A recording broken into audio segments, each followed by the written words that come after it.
Okay, tiniest drop of oil, short moment of running. I've got it cranked up fairly high on this. Let's put it at 70, so it's running smoothly. If I reverse it, you'll hear it's a bit more noisy, but drawing very little in terms of current. You can see it there. That's 0.1 of an amp that it's drawing at the moment. I'll just switch it over to reverse. So it's drawing about the same current. It's a little bit noisier. Something to do with the mechanics. What I'll do is I'll switch it to forwards and then turn it round. That was 70%. Turn it round to face the other way. See if there's something about the roller bearings and wheels on this.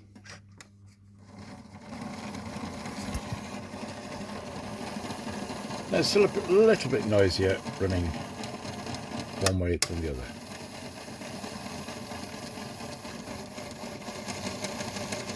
No, that's anyway. But it's running much better now, and that. Oh, did the same focus as a pan back. Yeah, as I say, an expensive gadget, and then I bought very low cost. But rolling roads are expensive. Even if you buy the Hornby rolling road, which I've got one, which has no power associated with it, it's not cheap. But this Model LT, if you can find it, I think I got it through a, I don't know, second-hand selling site. It does include the ammeter, and I can't remember if it had anything else on top. I know that the other shop test track that I've got had micro rollers on top.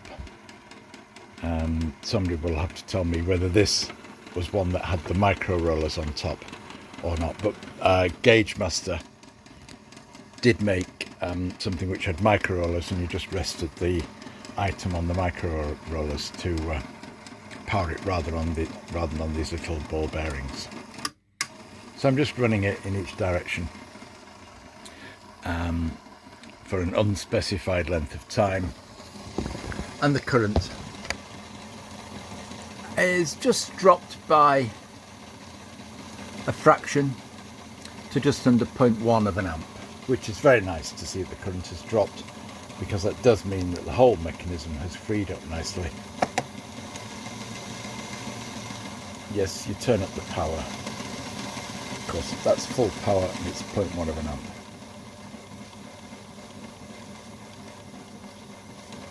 I have to see how that goes. And once the wheels start turning, you're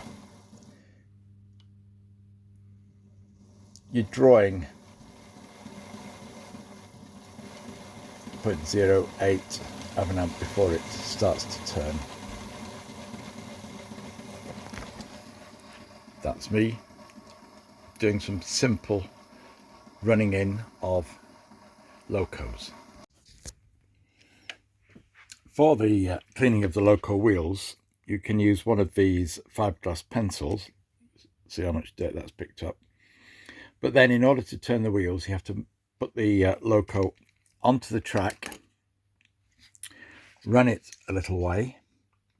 And there's not power on at the moment, but run it a short distance. Oh, right, okay. You clean the wheels, at least one segment of the wheels, and then you run it a short way and try again. You might be able to be good at estimating how far the wheels have turned, but it might just be a random thing. And sometimes you can see the state of the wheels, and when you can see after several attempts that it's bright and shiny all the way around, that's good. The alternative is to shell out for one of these. Excellent devices. I find this very useful. It's wire brush powered. I have bought at least one, if not two of these. I've also made one out of a suede brush. There's examples on YouTube, I think, showing how people have made those by wiring up the bristles of a suede brush and separating the two halves so that you can have a lower cost approach to that to clean the wheels. And then once the track's clean, once the wheels are clean, you can get the loco on there. That's a bit fast. I suspect this is about as good as I'm going to get without resorting to DCC, which that's a bit fast, and if I drive it any more slowly, it's going to find some point at which it doesn't like. See, I tried to drive it more slowly and it's struggling. It could be a touch of dirty track there.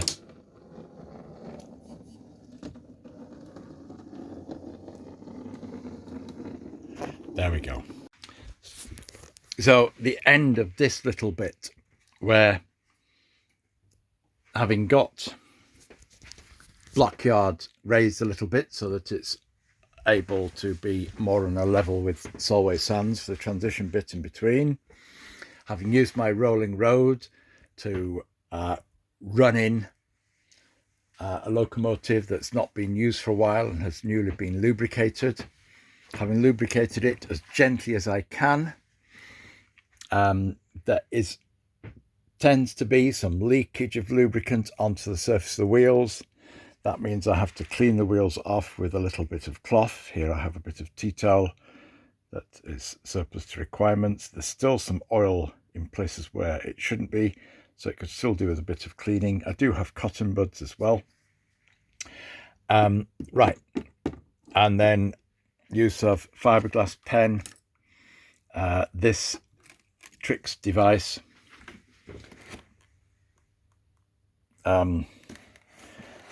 whoever else makes it to clean the wheels, and then once the track's clean, the wheels clean, the loco is serviced and running well, then you can see how it can be used. Now these layouts have been operated as shunting layouts on DC. I will persevere for a while, but if I find that with the locos I've got, and this is a low cost loco, I think that's HO scale loco, which I've weathered up. Anyway, I can't remember that one, but a sub branch of Hornby. If I find that I can't get reliable running with them, I may, having done all that work, having got the handheld controllers working, etc., find myself moving to DCC and putting a chip into the half dozen locos that I want to use on it, on these two layouts, to improve the slow running qualities. But I will persevere with my making things clean first, because even for DCC, everything's going to be better if it's cleaner. That's where I am.